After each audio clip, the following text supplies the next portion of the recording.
The students' today's agenda is welcome to the new year, transformations, and students will be able to graph absolute value functions. And you probably have seen an absolute value graph it's in the shape of a V. And the mother graph is when you're not adding or subtracting or multiplying the absolute value of x. It's just y equals absolute value of x, or it can be also written as a function f of x equals the absolute value of x. And usually they're just giving you the graph, but what I would like to show you is just where do those values come from. When we give values to x, I chose -2, -1, 0, 1, and 2. All you have to do is replace those values of x in here and then find the absolute value of that number, and then you will find what the value for y would be.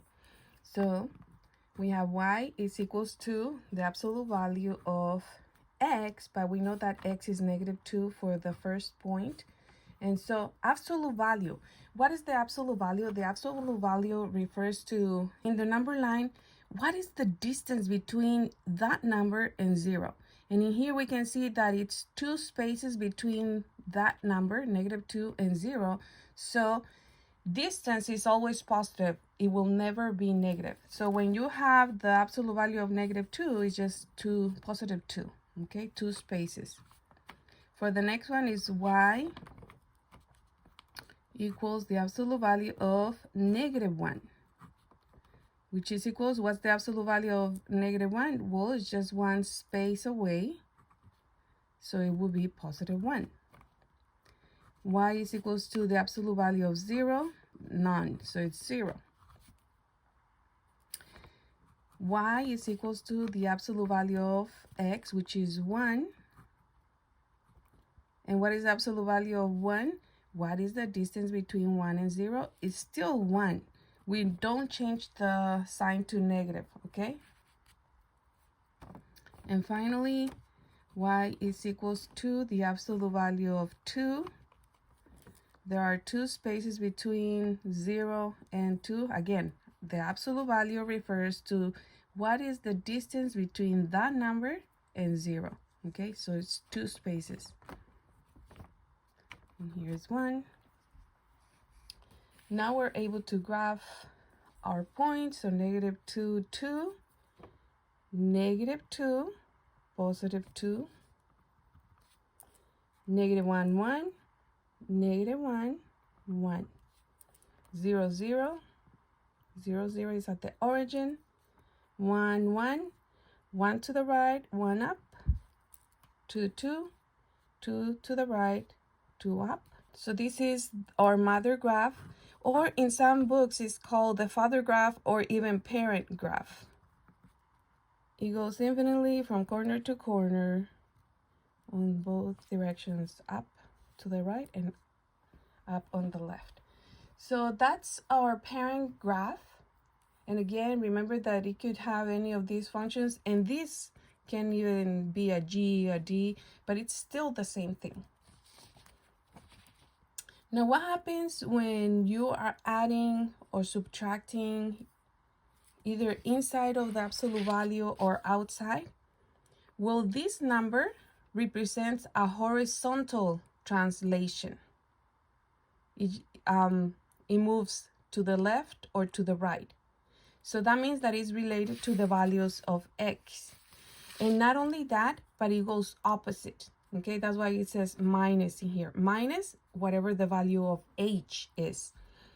So if it's negative, the number is negative, it's going to go to the positives, okay, to the right. And if it's positive, then it's going to go to the left. For this number is represented by a k, and it's a vertical translation. That means since it's vertical, it means it's related to the values on y. And it means that it's going to move. This one doesn't go opposite. If it's positive, it goes up. And if it's negative, it goes down. So the numbers outside, up or down. The numbers inside, left or right. Okay? And it will make more sense when we apply it.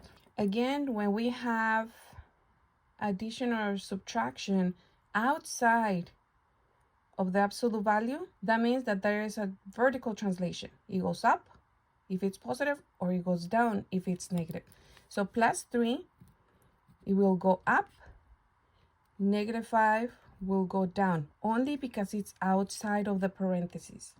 And in general, not only for the absolute value, but also if we have a parabola or a cubic function, or any kind of function, when we're adding or subtracting, it goes up or down when it's outside to the right. What is the value of k in this case? It's equals to +3. And for this one, the value of k is -5. So let's go ahead and graph it, the color of this one, so that we can differentiate. Okay, so k is equals to -5. So let's go with number 1. It says y is equals to the absolute value of x plus 3. It means that it's going to move 3 spaces up. What you can do, as you can see, the graph goes only from corner to corner after you find the origin or the vertex. So you can just move it 1, 2, 3 spaces up, and then just the same pattern. Just copy it like that. Okay, corner to corner. That means that every single point is moving 3 spaces. Any point that you choose, it moves 3 spaces up. So 1, 2, 3. But instead, you just see the pattern and just follow it. We trace it, and okay, so that's our parent graph, and this is the new graph. One thing that I want you to notice is that this says y equals the same thing as is f of x or g of x or d of x. It's going to be the same thing. Okay, it's just different notation. Okay, in your assignment, you're going to have one coordinate plane for each one. I'm just going to place this one in the same one. Okay, so f of x equals the absolute value of x minus 5. That means that the graph is going to go down 5 spaces. So you just find that vertex and go 1, 2, 3, 4, 5. And some people say, oh, it's negative, it's going to open down. No, every single point is going 1, 2, 3, 4, 5 spaces down. The same here, but you can just see the pattern that it goes from corner to corner. Okay, but it's just every point going 1, 2, 3, 4, 5 spaces down. On this side, 1, 2, 3, 4, 5. Okay, so it's just from corner to corner. That way we don't have to count for every single point. And then on the other side. Okay, and that's my new function, which is f of x equals the absolute value of x minus 5. So this is just f of x equals absolute value of x, or y equals absolute value of x. This one right here.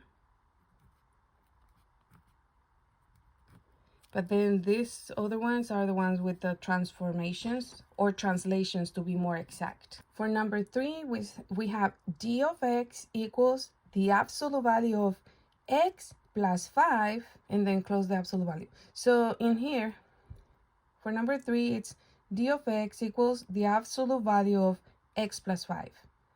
So the plus 5 is inside, so that means that it's related to x. It's going to be moving either to the left or to the right. And remember that it's always opposite. If it says plus, that means that it's not going to go to the positives. Instead, it's going to go to the negatives. Okay, so this goes to the left. So we have to be very careful when we're talking about those values inside of the absolute value. And h follows what the graph says. So if it goes to the left 5 spaces, it goes 1, 2, 3, 4, 5. That's my vertex. Each point will go 1, 2, 3, 4, 5. This one too. 1, 2, 3, 4, 5. But as I mentioned before, you can just move this vertex and then just go corner to corner, corner to corner, and connect the points. Also on the left side, and just draw. Somebody asked me, teacher, how tall can it be?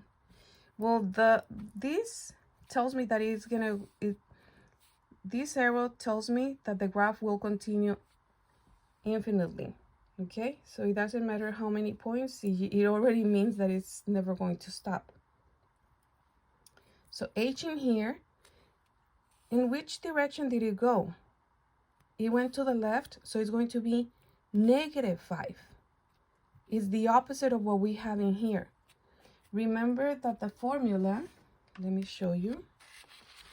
In here it says minus h. So if this is positive, see, if h is positive, the negative and positive becomes negative. Okay, so that's why it will always be, because of this negative, you will always have the opposite of whatever we're given here.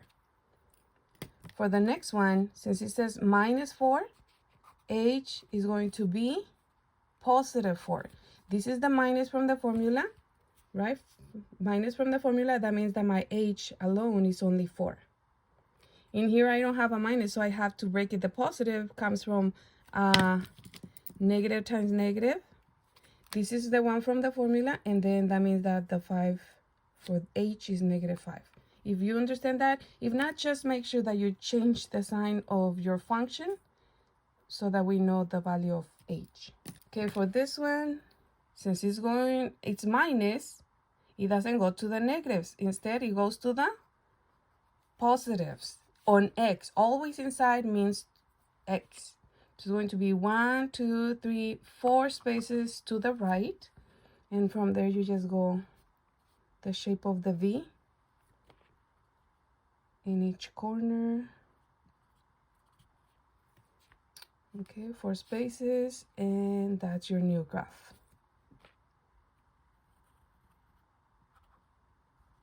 It's running on me. Okay, so again, this is the parent graph, and this is this graph right here, and the blue one is from here.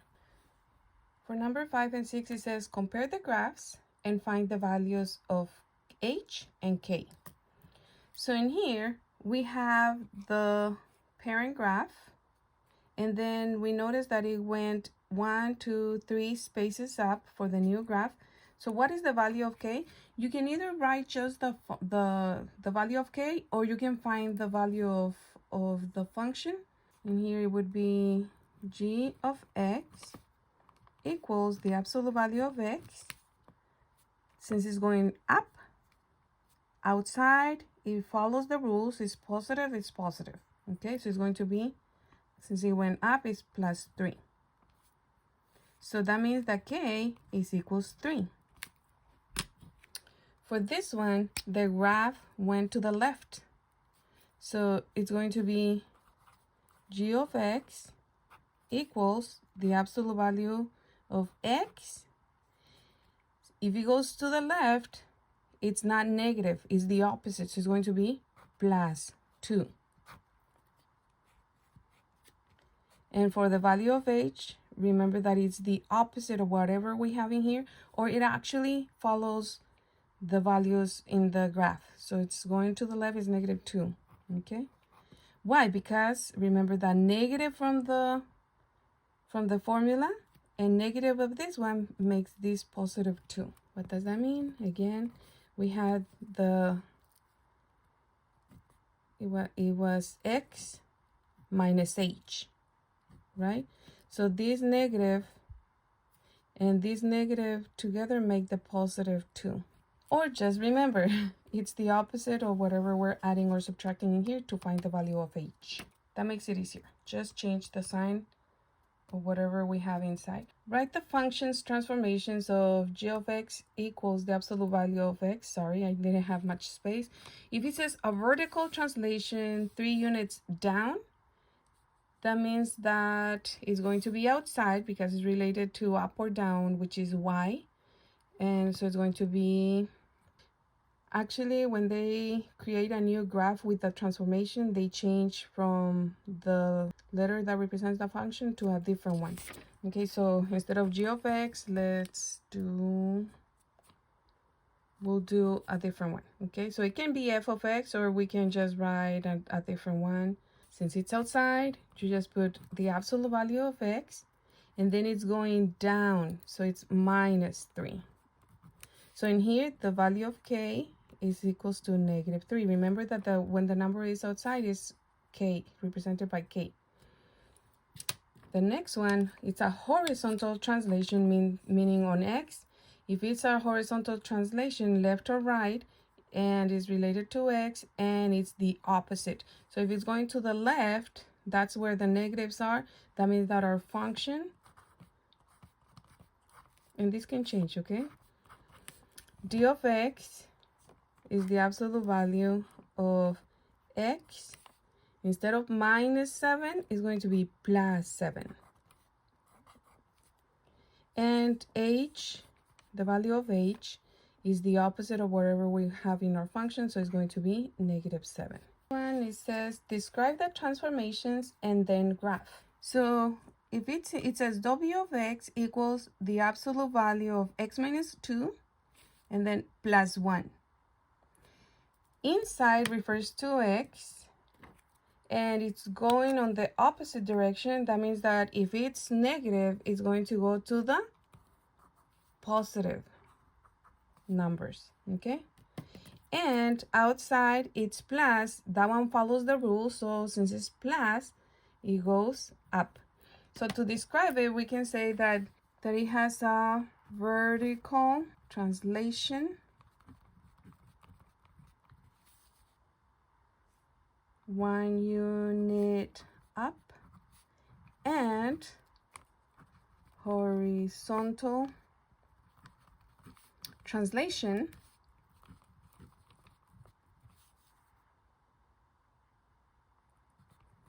2 units right. So this is our mother graph.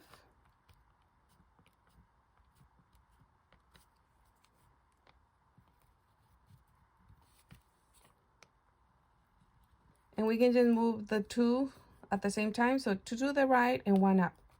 From the vertex, 2 to the right, 1, 2, and 1 up. From the vertex, 2 to the right and 1 up. That's our vertex. From there, our graph will go open on both directions. Remember that is just in every corner like this. Or you can count for every one, 1, 2, and 1 up. For this one, 1, 2, and 1 up. It's up to you, okay? And that's our new graph. So we can say that the value of h in here will be the opposite of this one is +2, and the value of k, in k it follows the same sign, okay? So h is +2, the opposite, k is +1, the same sign. With this, we end our lesson. If you can, please support the channel by giving us a thumbs up, subscribing around here.